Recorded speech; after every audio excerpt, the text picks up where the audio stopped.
UP के चंदौली में एक बुजुर्ग एक लड़के से रोज पूछते थे, शादी कब करोगे, अब तो उम्र हो गई है। और ये सवाल रोज रोज सुनकर वो युवक तंग आ गया था और एक दिन उसने बड़ी बेरहमी से उनकी डंडे मारकर हत्या कर दी।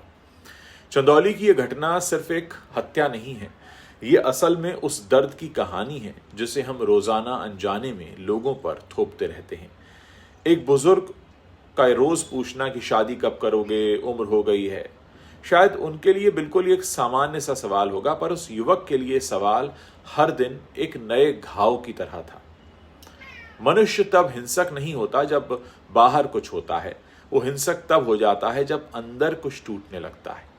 ये घटना बताती है कि हम लोगों को सुनना, समझना और स्पेस देना भूल गए हैं। हम प्रश्न तो पूछते हैं पर मन नहीं पढ़ते, हम सलाह तो देते हैं पर दर्द नहीं समझते। यही वो खालीपन है जो हिंसा को जन्म देता है। ये घटना हमें याद दिलाती है कि हम अगर किसी को जानते हैं तो ठीक, लेकिन हम असल में उसका संघर्ष नहीं जानते होते हैं। और हम उससे जब सवाल पूछते हैं तो हम ये भी नहीं समझ पाते कि इस सवाल का असर उस पर क्या होगा।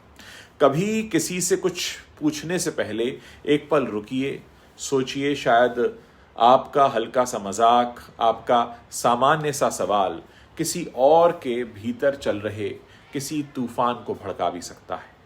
दोस्तों, ये घटना बहुत दुखद है और सच में यकीन करना मुश्किल है कि कोई ऐसा कर सकता है, लेकिन अगर आप इसके मनोवैज्ञानिक पहलू को देखें तो शायद आपको इसके कई सारे जवाब मिलेंगे।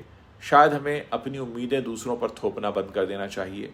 जो हुआ बहुत गलत हुआ, वो लड़का गिरफ्तार हो गया, उसके खिलाफ एक्शन हो रहा है, होना भी चाहिए, लेकिन कहीं ना कहीं ये समझने वाली बात है कि आखिर ऐसा क्यों हुआ होगा।